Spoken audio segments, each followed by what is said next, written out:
نحمده ونصلي على رسوله الكريم وبلغنا رسوله النبي الكريم الحمد للہ رب العالمین. This is Sayyid Mohsin Bukhari from UK. توکل اور مقدر، اس پہ یہ اس کا پارٹ 3 ہے. حسبنا اللہ نعم الوکیل نعم المولا و نعم النصیر ومن یتوکل علی اللہ فہو حسبہ. جو اللہ پر بھروسہ کرتا ہے تو وہ اس کے لیے کافی ہو جاتا ہے. اللہ کارساز ہے، اللہ مسبب الاسباب ہے، لیکن یہ دنیا اسباب کی دنیا ہے. تو یعنی ذہن، عقل سلیم صرف انسان کو عطا ہوئی ہے. تو بات یہ چل رہی تھی کہ کیا ہاتھ پہ ہاتھ دھر کے بیٹھنے سے اللہ تعالیٰ رازق ہے، وہ گھر میں رزق دیتا ہے، وہ ساری سہولیات پورا کرتا ہے، حالانکہ وہ مسبب الاسباب ہے. اگر ہم دعا اللہ تعالیٰ سے دعا کرتے ہیں اور دعا کے ساتھ اگر ہم دوا کا استعمال نہ کریں تو یہ بے انصافی ہے. میں آپ کے سامنے ایک حضرت موسیٰ علیہ السلام کی دعا پیش کرتا ہوں، کا واقعہ پیش کرتا ہوں. تو حضرت موسیٰ علیہ السلام کلیم اللہ تھے، پیغمبر خدا تھے، بہت قریبی تھے. تو ان کی طبیعت خراب ہو جاتی ہے، صحت خراب ہو جاتی ہے. تو وہ کہتے ہیں کہ میرا اللہ پہ بھروسہ ہے، میرا اللہ پہ توکل ہے، تو میں اللہ تعالیٰ سے دعا کرتا ہوں تو میں ٹھیک ہو جاؤں گا. انہیں مشورہ دیا گیا کہ کچھ اس کا علاج کریں آپ. تو آپ نے کہا کہ میرے لیے میرا اللہ ہی کافی ہے، نو ڈاؤٹ ان اٹ، اللہ کافی ہے. لیکن جنت نہیں ہے یہ. جنت میں تو یہ ہے کہ بڑے بڑے محلات ہوں گے مومنوں کے لیے، جنہوں نے یہاں آزمائشیں دی، جنہوں نے عبادت کی، اللہ کو ایک مانا اور رسول اکرم صلی اللہ علیہ وآلہ وسلم کی سنت اور ان کے فرمودات پہ عمل کیا. جنت جب ملے گی تو جنت میں ایسا ہوگا کہ ایک بہت بڑے محلات ملیں گے اور وہ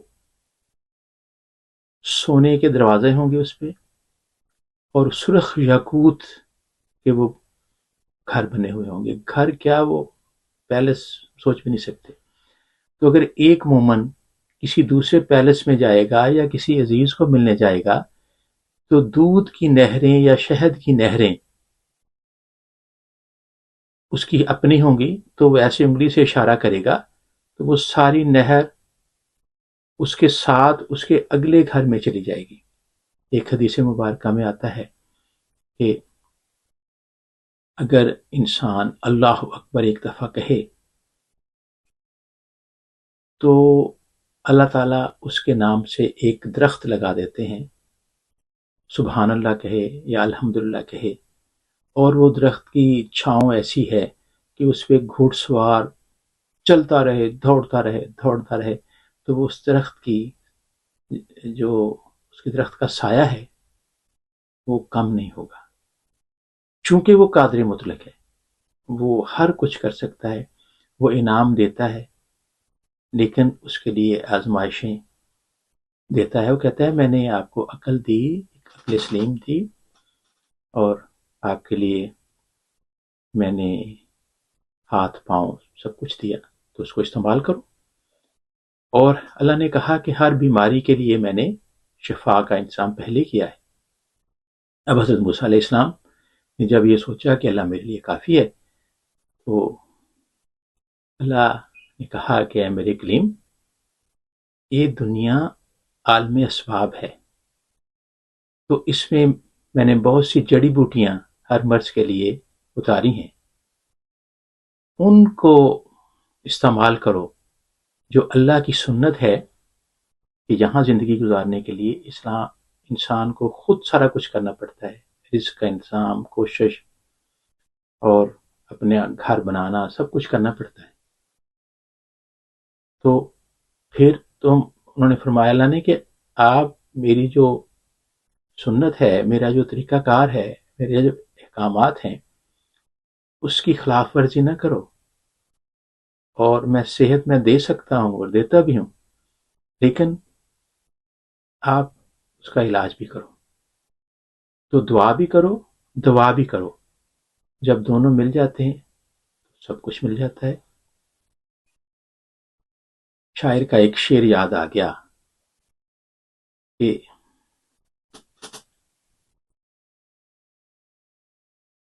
وہ کہتے ہیں، سوری میں اس کو ذرا یاد کر رہا ہوں، آیا تھا ذہن میں، ایک جھونکے کی طرح آیا اور ایسے گزر گیا. تو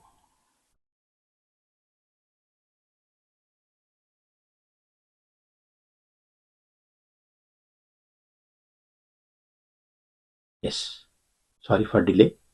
اللہ تعالیٰ نے دیکھے انسان کو کتنا ذہن دیا ہوا ہے، کہاں سے کہاں وہ آ گیا، باتیں کرتے کرتے آ گیا، فاس دینا پڑا مجھے، سوری فار دیٹ.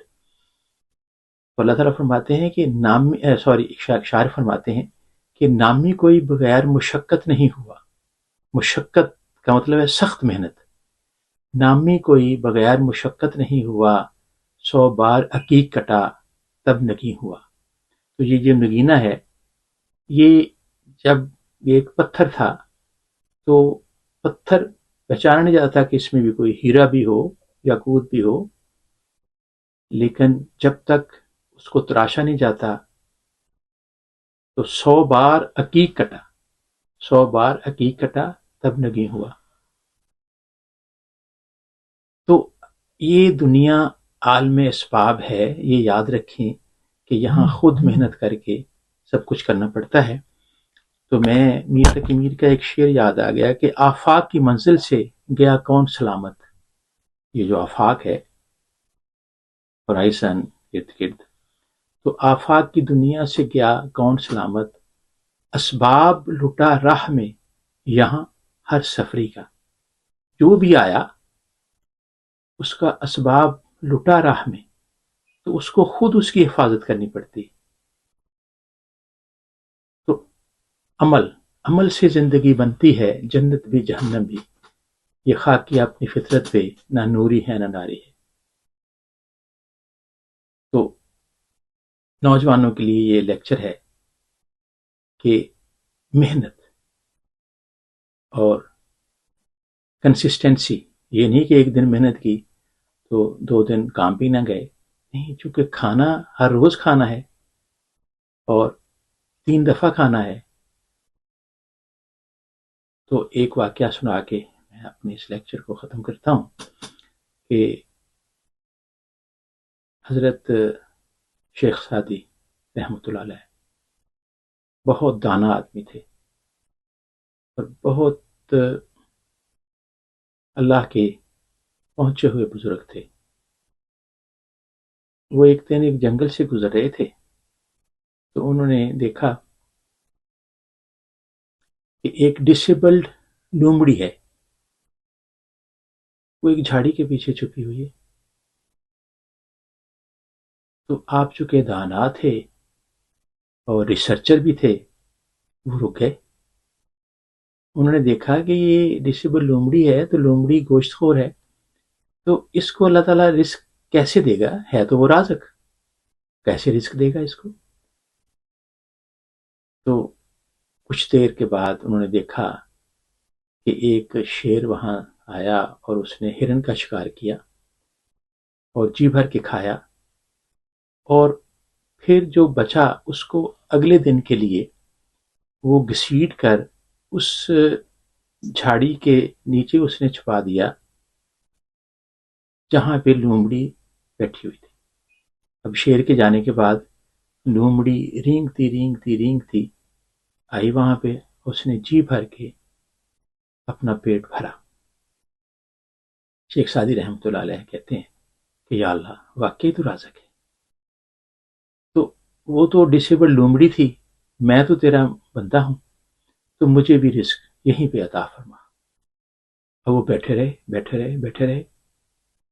حاطف غیبی سے آواز آئی کہ اے سعدی، ڈسیبل لومڑی نہ بن، بہادر شیر بن، خود بھی کھا اور دوسروں کو بھی کھلا۔ سبحان اللہ۔